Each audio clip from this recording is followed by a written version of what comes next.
G'day guys, it's your old mate Big J here. Welcome to another edition of Aussie Boxing Talk, the show that literally punches you right between the fucking eyes. And I hope everyone had a Merry Christmas. It is Boxing Day here in Australia. It is December 25th. And just like last month, I did remember the month of November. Now we're going to go through, it's December, so it's a month to dismember. I'm pretty sure I've ripped off an ECW pay-per-view that was called that once. But we're going to go through today the most significant fights that have ever happened in Australian boxing history in the month of December. So I've got the list here of all the usual suspects. We're keeping it obviously to world title fights, otherwise the list would be bloody endless. I mean, I've just spent the better part of 2 hours doing all the research on this, so there's only one fight that actually is a non-title fight, but when I mention it, you'll know why. The rest are all world title fights or even defenses, or where the Aussie's either the champ or the challenger, one of the two.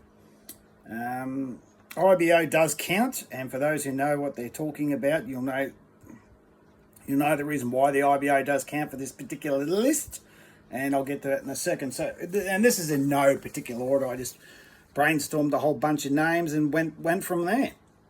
So, Jeff Horn has had two very significant fights in the month of December. Firstly, the 18th of December 2019, when he had his epic rematch with Michael Zarafa. Obviously, that was probably still the top three Aussie on Aussie fights, even though it wasn't a world title fight. The other two would be Chock Gill, number one, and obviously Barry Michael Lester Ellis still being the number one fight between two Aussies of all time. As we know, the epic punch in the 9th round that almost took Mick Zarafa's head off. It was a bloodbath. It was an absolute cracking fight. Go back and watch it again. Jeff landed the punch from the gods. Mick got up in the 9th round. Everyone thought he was ice, but he got up and he actually won the 10th round. So, but that, I think from that punch there, that's when Jeff was shocked, because he had nothing left after that. He was absolutely gone after that punch. That was the epic punch. Excuse me. That could have knocked out a horse, but Mick got back up. And that was pretty much the end of Jeff Horn's career. Of course, the next year he fought Tim Tszyu, who kicked the living shit out of him. So, but that was probably a fight for the ages. If you haven't watched it, go back and watch it. 2 years prior to that one, 13th of December, Jeff Horn successfully defended his WBO welterweight belt in the 11th round doctor stoppage of British fighter Gary Cochran. This one was a bit controversial because Jeff was supposed to fight another British fighter by the name of Bradley Skeet, who was ranked number 3, I think, at the time. And I think Cochran was either 10th or 11th ranked. Yeah, and if you go back and watch it, Jeff barely got through this fight. According to the cards, Cochran was actually winning the fight. If the doctor didn't stop that fight, it would have been very, very interesting. So, but, Jeff, still nothing can take away from the fact that he's got the best win of all time in Australian boxing history. Nothing can take away the fact that he's fought two of the best fighters of all time. I mean, now Crawford is now in the GOAT conversation, considering what he's done since beating Jeff Horn. So you can't take anything away from Jeff Horn. He's fought two of the best of all time. He got the biggest upset of all time, well, certainly of this century. What a fantastic career Jeff had, even though it was only, rather short. But who cares? Going on to one of Jeff's opponents, Anthony Mundine, as we'll remember, on the 1st of December of 2001, fought Sam Hopke for the IBF super middleweight title. Chock was pretty much winning every round of the fight. I think it was 97-93 when Chock got knocked out by a temple punch, and Sam Hopke was not known as a big puncher. Got knocked out in the 11th. He was out cold. He was out free at the ground. In 2001, Sam Hopkins still said years later that Mundine was his toughest fight, and this was Mundine's 11th pro fight. 11th pro fight with like 4 amateur fights to his name. Mundine coming off, playing in the NRL. What Mundine achieved in sport will never be seen again. I don't think it'll ever be seen again.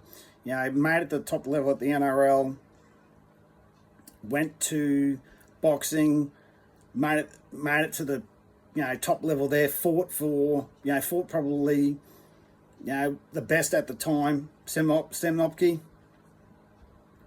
and put up an absolute brilliant fight, but unfortunately got caught in the 11th. So 6 years later, though, in December 10th, he had why he was the WBA super middleweight champ, had a fourth round knockout in his defense of Jose Clavero. I think I've pronounced that correctly.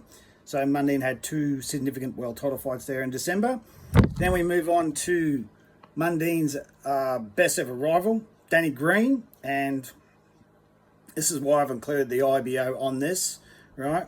I'll go to the first one. So the 16th of December 2007, some of you may remember that Danny Green actually won the WBA light heavyweight belt from Stipe Drews in a 12th round decision. So this gave Danny Green his first ever legit and arguably his only legit belt. Now, whether or not you consider the WBA light heavyweight regular, I don't know if it was a regular. I don't know if they had regular or super belts back in those days. I don't think they did. I think the WBA belt was the legit belt at the time. So Danny Green did legitimately win that belt. I mean, I don't count interim titles in the IBO, not really. I mean, the IBO is a secondary belt, but this was Danny Green's most legit belt win. So, of course, 2 years later, he did fantastic thing, and this will be his biggest achievement, his crowning achievement of his career. On the 2nd of December 2009 in Sydney, newly crowned IBO champ, Danny Green defended it in one round against Roy Jones Jr. All right, now 1 round stoppage. Now, people can say all they want that Roy Jones was old and he took a dive and all this other bullshit. I'm like, Roy Jones, why would the caliber of a Roy Jones Jr. take a dive for Roy only got paid about $1 million for that fight. That's nothing compared to what he used to get.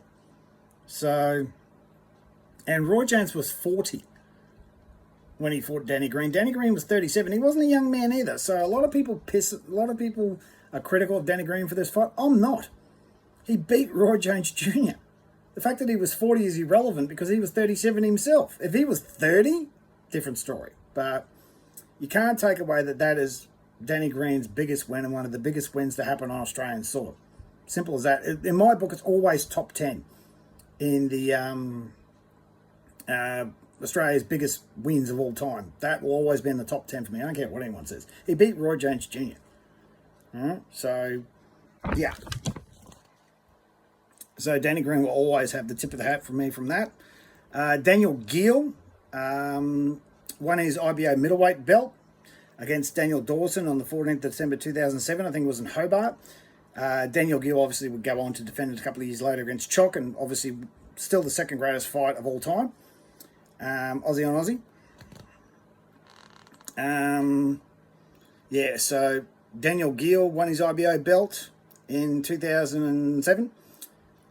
Lester Ellis on the 3rd of December 1994 won his IBO super lightweight title in a 1-round knockout of, I forgot to write the opponent down. And that's when Lester Ellis went out and won 2 more belts in 2 different divisions in the space of 15 months. So after this, I think in June of 1995, he won the lightweight belt. And then I think sometime again in 1995, he won the super welterweight belt. All IBO. So all vacant, of course, but... actually, no, tell a lie. The lightweight belt was actually against the champion. So, but Lester Ellis, 3rd of December 1994, won the IBO super lightweight belt in a 1-round KO. Then we move on to Jeff "That-Man" Harding on the 3rd of December, a couple of years prior to this, actually. In the defense of his WBC light heavyweight belt, Jeff Hardy, easy, our best light heavyweight of all time.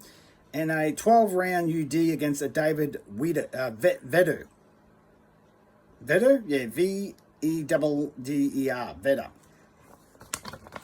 So Jeff Harding got himself a 12th-round defense of his belt.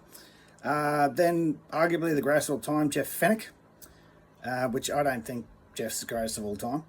I've said that many times. 2nd of December 1985 against Jerome Coffey. He got a UD victory in his defense of his IBF bantamweight title. Now, Jerome Coffey, I think, was a opponent of Jeff in the amateurs and stopped him from going to the Olympics or something like that. But this fight was built up for about a year and a half because Jerome Coffey, I think, was a rival of Jeff in the amateurs. I think Jerome beat Jeff, and Jeff got him back in the world title fight. So the year that he won the belt earlier. I think it was in February of that year against the Japanese fighter. So good on Jeff for getting one up against Jerome Coffey. Right, and probably one of the greatest of all time, Lionel Rose, on the 6th of December of 1968, in a defense of his WBC bantamweight title, a split 15-round decision against Chucho Castillo. I hope I pronounced that correctly. Lionel Rose got the 15-round split decision in defense of his WBC bantamweight titles. So Lionel Rose and that was in America too. Like, Lionel Rose is one of the few to defend his belt successfully in America. I think that was the one where he actually fought and won in America. So moving on to Jai Pataya, right? Our cruiserweight champion has fought in December twice and defended his belt successfully twice. So on the 23rd of December 2023, he had a first-round knockout of Ellis Zorro in his defense of his cruiserweight title. And as we know, a couple of weeks ago on December 6th, he had the 8th-round knockout of Hussein Sin Cara, once again in Jai's defense of his IBF cruiserweight title. And there's no doubt in my mind that Jai is our best ever cruiserweight, because he won a legit belt off a legit champion, and his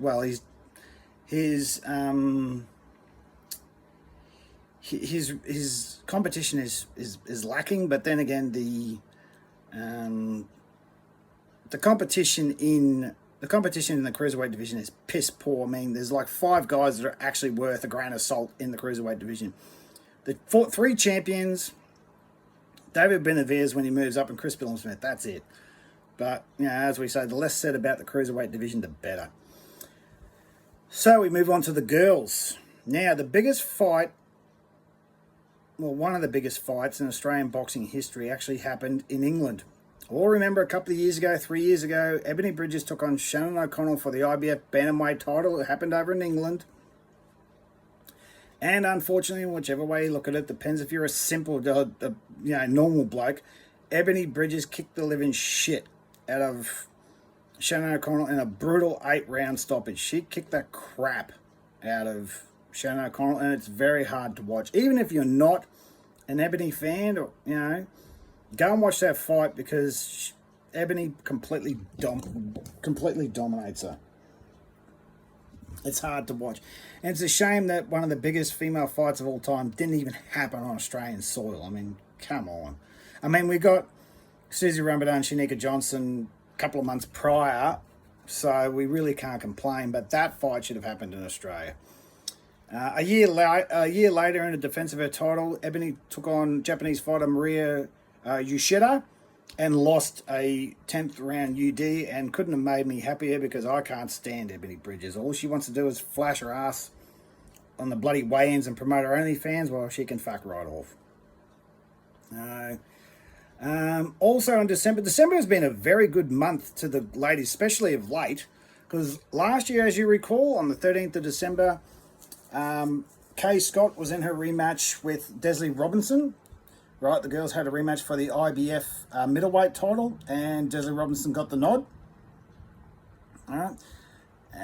Speaking of Kay Scott, as we know, just recently, not last weekend, the weekend after. Was it last weekend? Yeah, it was. She got the win, I think it was the 20th of December. Yep, she got the win over Olivia Curry to win the WBA and WBC middleweight titles, female middleweight titles. She got the UD decision. I'm pretty sure it was, 98-92 times 2 and 97-93, but a dominant performance by Kay Scott. And, of course, Shanika Johnson on the Jake Paul, Anthony Joshua undercard, which I'm pretty sure was the 16th. Yep, 16th of December, where she defeated Amanda Gailey, I think her name was, for the undisputed bantamweight title. So December has been pretty kind to the girls of recent years. I mean, over the last 3 years, you've had, 6 6 significant world title fights. So I went through everyone. I went through Susie Ramadan's record. I went through, obviously Ebony, Shannon's, Shanika's, Kay's, Desley's, Louisa Horton, Erin McGow, April Adams. I mean, some of these names you probably don't even know who they are. Sharon Amos, Sky Nicholson. Sky Nicholson's never fought for a world title in December, even though she fought the other day. That's an interim title. Those don't count. Yeah, so December's been a pretty kind month to the Aussies. They even went through the Maloney brothers. They've never fought in December. Well, not for world title. Andrew's fought a couple of times, but I don't think Jason ever has. So, on a whole, December's been pretty kind to the Aussies. I mean, I think we've got more wins than losses. What, Jeff won, Mundines 1 apiece, Greens 2-0, Gill won, Lester won, Jeff Harding successfully, Jeff Phoenix successfully defended, Lionel Rose. Yeah, I think the only loss that we've got in December was Ebony versus Miriam and Mundine, obviously. So, yeah. So, December's been pretty kind to the Aussies over the years. I mean, obviously, you know, it's only Boxing Day. December's still got a couple of days to go, but I don't think there's any more significant fights between now and the end of the year. Obviously, next month I'll do January. Off the top of my head, Daniel Gill, Anthony Mundine, number 2, was on the 30th of January 2013. You know, Nikita Zoo Mixeraf is coming up on the 16th of next month. World title fights, I'd have to do my research to see who's actually fighting in in January. Ebony Bridges is coming back on the 3rd, and I'm on the Amanda Serrano card. I'm like, oh, God, Lord save us. But anyway, December's been a pretty kind month to the Aussies, and if you think some of these wins, I mean, Danny Green versus Roy Jones Jr. is one of the biggest fights of all time. Mundine versus Sinopki was a great fight, the biggest female fight in history. Shanika defending her undisputed titles in December. December's been a very, very kind month to the Aussies. So I'm going to do a review of the year in another couple of days. I'll put out another video in another couple of days of the year in review. Might even do it this afternoon. You know, just to see how we go. And I'll have a full review of the 2025, including world title fights, significant fights, what we've done. I mean, the girls are killing it at the moment. Girls are absolutely killing it. I mean, we've got, what, 4 world champions? What, Shay Keneally, Desley, Kay, Shanika, and Sky will no doubt be elevated to full champ once at least Scotty steps down. But yeah, and Jai's fought twice in December and, you know, easily won. So Aussie boxing's going okay at the moment. And I'll give a full review of the year in the next coming days. I'll get it out before the end of the year because I've got to go back to work on Monday. So, but as always, guys, tackle a ball, wrestle a croc, like, share, and subscribe. Leave your comments in the comment section. Did I forget anyone? I bloody well hope not. I went through all the records of everyone I could think of. Hopefully I haven't left any world title fights out. As always, tackle a ball, wrestle a croc, harden yourselves the fuck up. Enjoy your New Year's, and we'll see you again soon.